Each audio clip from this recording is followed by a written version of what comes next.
Welcome to Endeavour's GK Capsule for the month of October 2020. October is a month of Nobel Prizes. 6 Nobel Prizes are announced this month. The month also witnessed terrorist attack in France and Pakistan.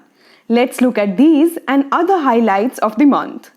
The first category is awards and recognitions. In the beginning of October each year, Sweden-based Nobel Foundation announces Nobel Prizes for the year.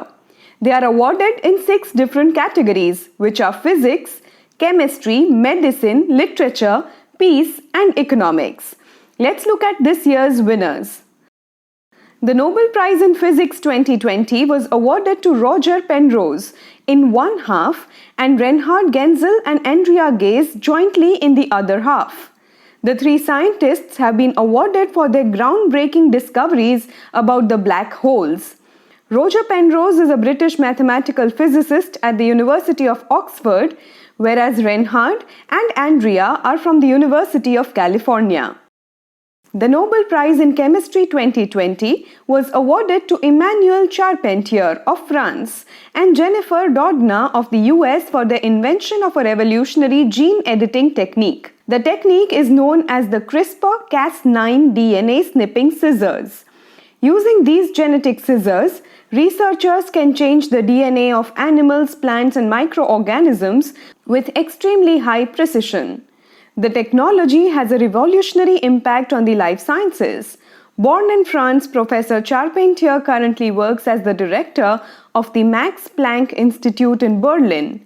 Jennifer Doudna is a professor of biochemistry at the University of California. This is the first time that a Nobel Science Prize has been awarded to a women-only team.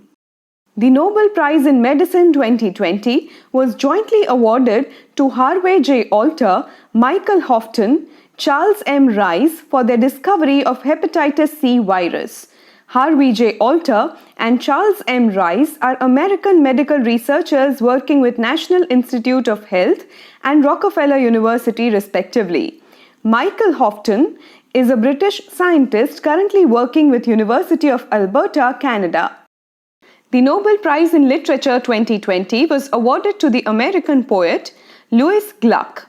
Besides writing, Lewis is also a professor of English at Yale University. She is regarded as one of the most prominent poets in the contemporary literature of America. She has published 12 poetry collections and some volumes of essays on poetry. The main theme of her written work has revolved around childhood and family life and a close relationship with parents and siblings. She has won several prestigious awards including the Pulitzer Prize in 1993 and the National Book Award in 2014. The Nobel Peace Prize 2020 has been awarded to the World Food Programme, which is WFP, for its efforts to combat hunger. The World Food Programme is a specialized agency of the United Nations. It was founded in 1961. Its headquarters is in Rome. It is the world's largest humanitarian organization that aims to address the issue of hunger and promote food security. The program had assisted around 100 million people in 88 countries who are victims of acute food insecurity and hunger in 2019. The Nobel Prize in Economics 2020 was awarded to Paul R. Milgrom and Robert B. Wilson of Stanford University. They are awarded Nobel Prize for improvements to auction theory and inventions of new auction formats, benefiting sellers, buyers, and taxpayers around the world. They invented new formats for auctioning of many interrelated objects simultaneously for broad societal benefit rather than maximal revenue. The next category is persons in news. The US Senate voted to confirm Amy Coney Barrett as the newest Justice of the United States Supreme Court. Amy is a 48-year-old attorney, academician, and jurist. She was conferred as the Associate Justice of the US Supreme Court on 26 October, just a week ahead of the presidential election in USA. Amy is a conservative jurist nominated by President Donald Trump. She was confirmed by 52 by 48 votes in a deeply divided chamber, largely along partisan lines where no Democrat voted to confirm Barrett. Amy is the 115th Associate Justice of the United States Supreme Court. She will fulfill the seat vacated by the death of Justice Ruth Bader Ginsburg. You can check more about Justice Ruth Bader Ginsburg or the notorious RBG in the GK capsule of last month. The appointment of Amy Barrett has given a 6-3 majority to the conservatives in the US Supreme Court. Democrats have criticized Barrett's nomination. Iconic costume designer Bhanu Athaiya passed away at the age of 91 years. She became India's first Oscar winner. She won Oscar Award for the Best Costume Design for the 1983 movie Gandhi. In her career spanning nearly 60 years, Athaiya designed costumes for over 100 films including classics like Guide, Sangam, Saheb Biwi Aur Gulam, Waqt, Satyam Shivam Sundaram, Nikah, 1942 A Love Story, Lagan, etc. Union Cabinet Minister and Lok Jan Shakti Party leader Ram Vilas Paswan passed away at the age of 74 years. Ram Vilas Paswan was an Indian politician from Bihar. Paswan had a long political career. He became an MLA for the first time in 1969 and MP in 1977. He was elected to the Lok Sabha 8 times. He has served as the Union Minister under 5 Prime Ministers. He was currently serving as the Union Cabinet Minister of Consumer Affairs, Food and Public Distribution in the Modi government. His son Chirag Paswan is now leading his Lok Jan Shakti Party in Bihar Assembly election. Former Chief Minister of Gujarat, Keshubhai Patel, passed away at the age of 92 years. He suffered a cardiac arrest. Keshubhai Patel was one of the founding members of Jan Sangh in the 1960s. He served as the Chief Minister of Gujarat for 2 terms in 1995 and 1998 to 2001. He was replaced by Narendra Modi as Gujarat Chief Minister in 2001. Keshubhai Patel quit the BJP in 2012 and floated the Gujarat Parivartan Party. However, the party performed poorly in 2012 assembly polls and merged with BJP in 2014. Born in Visawadar town of Junagadh, he joined the Rashtriya Swayam Sevak Sangh in 1945 as a pracharak and later became MLA 6 times. The next category is places in news. Prime Minister Narendra Modi inaugurated Atal Tunnel at Rohtang in Himachal Pradesh. Situated at an altitude of 3,000 meters, Atal Tunnel is the longest highway tunnel in the world. It is 9.02 kilometers in length. The tunnel has been built in the Pir Panjal range of Himalayas and connects Manali to Lahaul Spiti Valley. The tunnel's south portal is at Rohtang and north portal is located at Sissu village in Lahaul Spiti, Himachal Pradesh.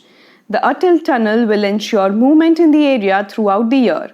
Earlier, the Lahaul Spiti Valley was cut off for about 6 months each year owing to heavy snowfall.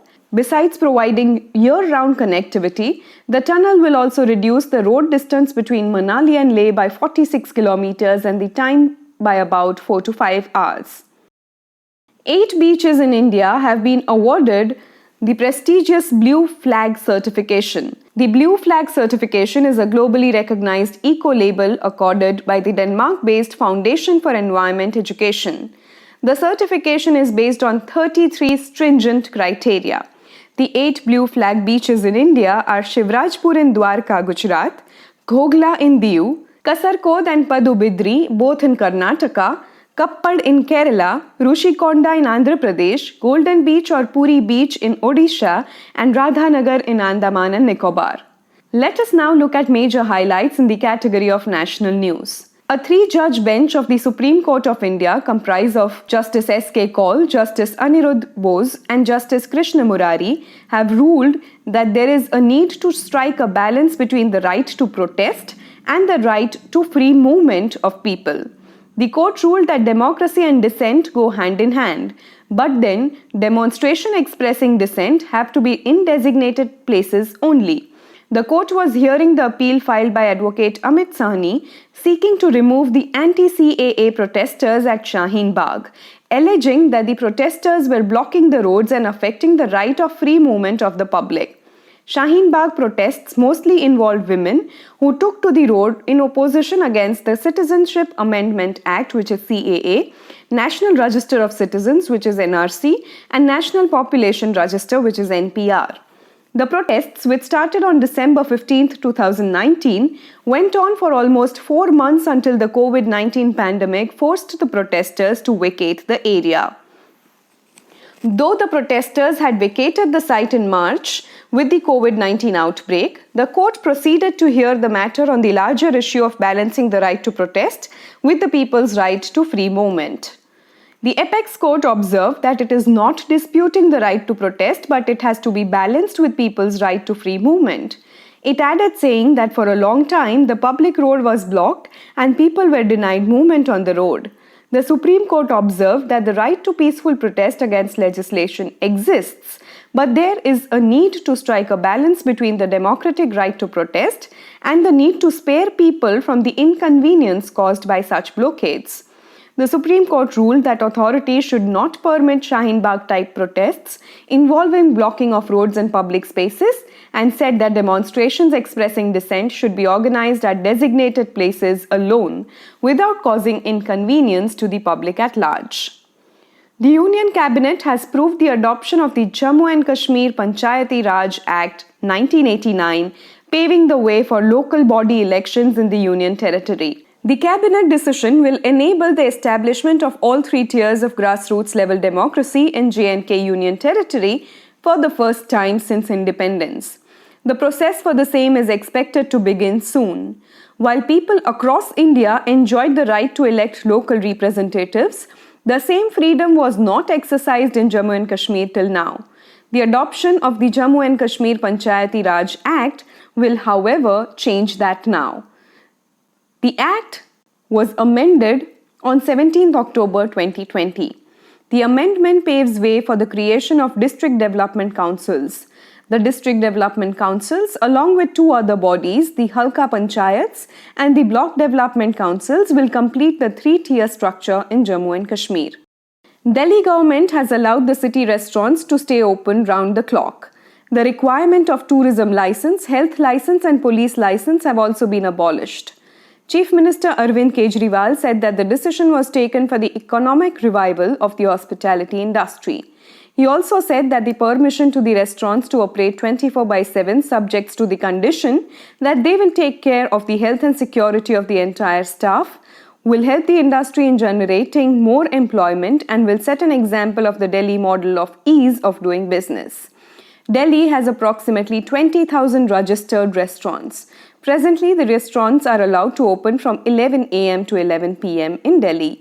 Let us now look at major highlights in the category of international news. France experienced a terror attack at a church in the city of Nice. A Tunisian immigrant beheaded a woman and killed 2 others outside the Notre Dame Basilica in a knife attack. The French authorities have attributed these attacks to Muslim extremists. This was third such attack in France in less than 2 months. These killings came just days after a French school teacher, Samuel Paty, was beheaded by an 18-year-old teenager on the outskirts of Paris after he showed caricatures depicting Prophet Muhammad during a lecture. The attack in Nice was followed by a knife-stabbing attempt at France's southeastern city of Avignon and another one at the French consulate in Saudi Arabia. A massive bomb blast took place in a madrasa in Pakistani city of Peshawar, killing at least 8 people and injuring 120 others. Majority of the victims were children and teachers of the madrasa. No terrorist organization has claimed the responsibility for the blast yet. However, the city of Peshawar, close to the Afghan border, has seen some of the worst violences during the Taliban insurgency in recent years.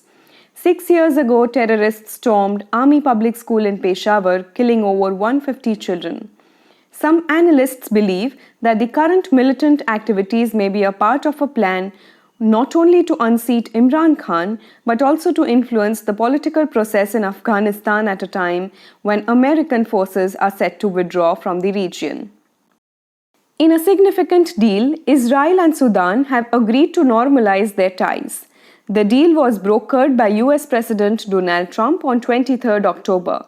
Sudan has agreed to recognize Israel and normalize its relation with the other country. This makes Sudan the 3rd Arab nation to recognize Israel in the last 2 months after Bahrain and UAE. Palestinian President Mahmoud Abbas rejected the recognitions, calling them a betrayal to the Palestinian cause. As per the deal, Sudan and Israel will end hostilities against each other. The ties will be normalized by opening up economic and trade relations with an initial focus on agriculture. The issue concerning formal establishment of diplomatic ties would be resolved later. The Israel-Sudan normalization of ties follows US President Donald Trump's decision to remove Sudan from the US list of state sponsors of terrorism earlier last week. Donald Trump claimed that after UAE, Bahrain and Sudan, at least 5 other Arab nations want to enter into a peace deal with Israel. The Israel-Sudan peace deal is expected to be a huge foreign policy achievement for Donald Trump ahead of the US presidential elections 2020. Let us now look at highlights from the fields of business, commerce and industry.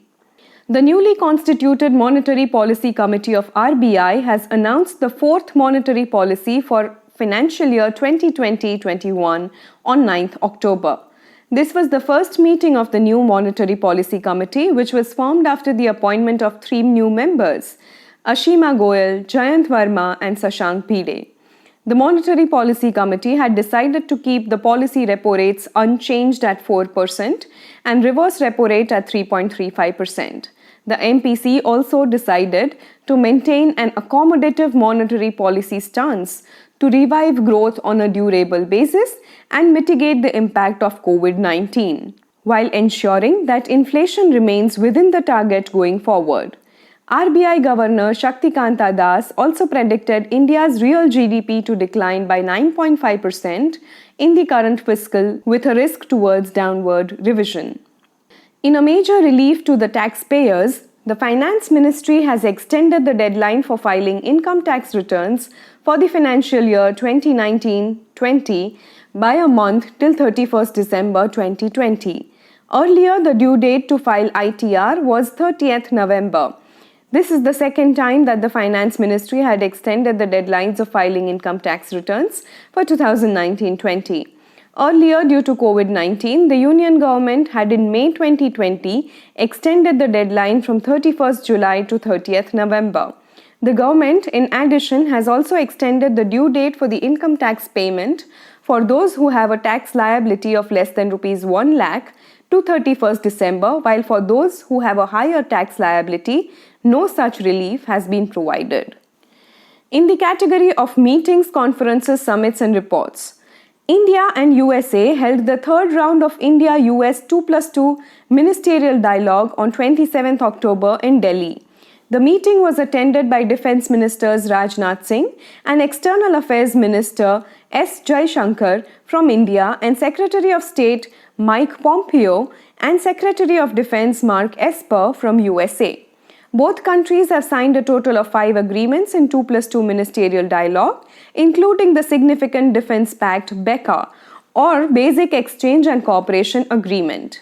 Basic Exchange and Cooperation Agreement for Geospatial Cooperation, or BECA, is primarily a communication agreement that will allow India and USA to exchange important military information such as advanced satellite and topographic data, including maps, nautical and aeronautical charts, high-end military technology, and classified satellite data on defense-related issues. This data will improve the accuracy of India's missiles and drones. The BECA agreement has been under negotiations between India and USA for over a decade. The BECA is the last of 4 foundational agreements signed between India and the USA for strengthening defense ties. The other 3 agreements include General Security of Military Information Agreement, Logistics Exchange Memorandum of Agreement, and Communication Compatibility and Security Agreement. The 2 countries, that is India and USA, have also agreed to uphold the international order, territorial integrity and sovereignty of all the nations.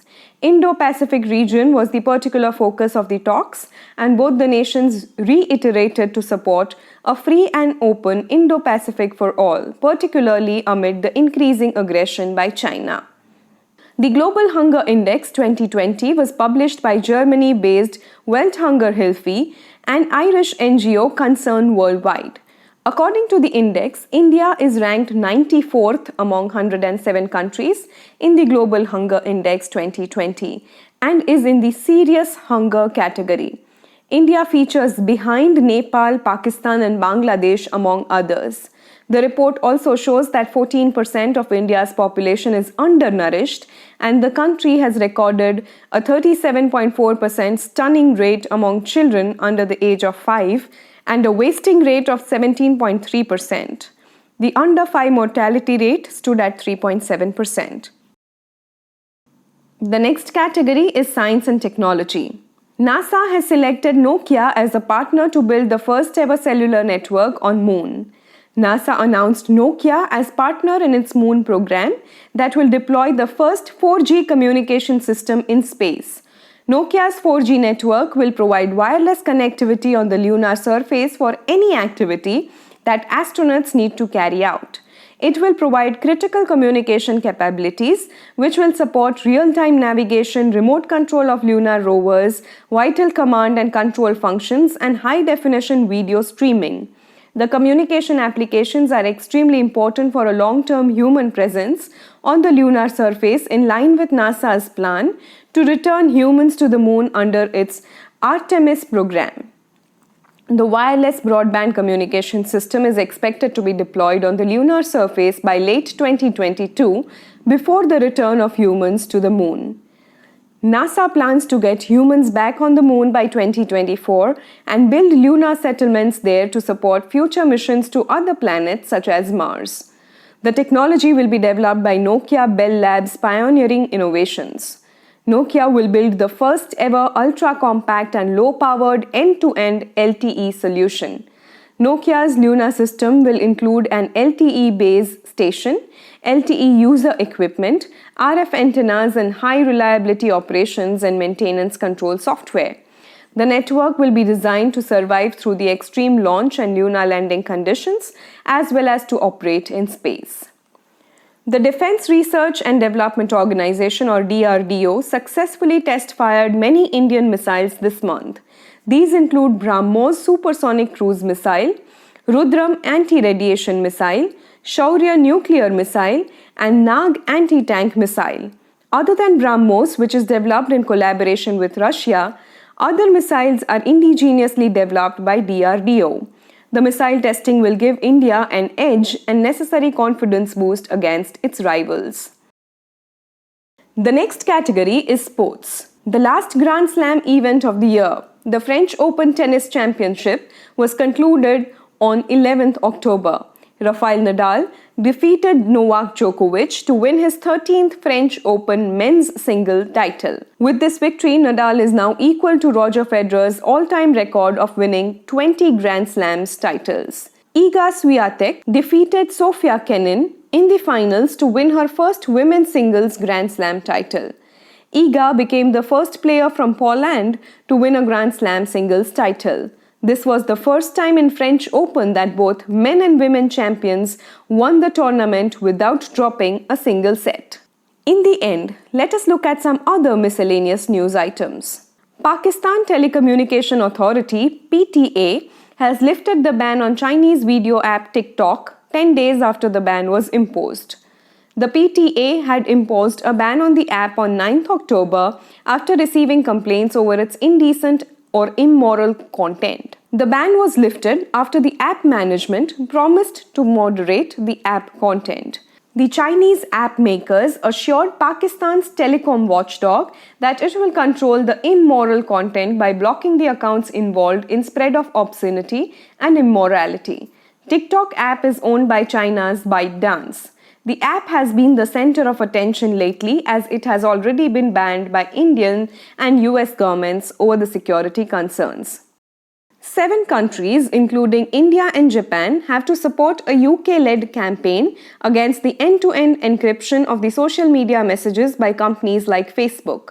The 5 countries, namely UK, USA, Canada, Australia, and New Zealand, had set up a Five Eyes alliance to cooperate on intelligence sharing purpose. With the addition of India and Japan, the number has gone up to 7. These countries have stated that they are in support of strong encryption, but these encrypted messages should be available to intelligence agencies to prevent the misuse of internet for illegal activities. However, Facebook has opposed this demand and argued that end-to-end encryption is necessary in order to protect people's most private information.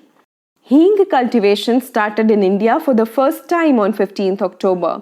The first hing plantation was done in the cold and dry region of Lahaul and Spiti Valley in Himachal Pradesh. This was initiated by Institute of Himalayan Bioresource Technology. Hing, or asafoetida, is a perennial herb. The spice is extensively used in Indian cooking, but it is not produced in India. India imports 1,200 tons of raw hing annually from Iran, Afghanistan, and Uzbekistan. The cultivation of hing in India will reduce India's dependence on imports worth $100 million every year. With this, we have come to the end of this video.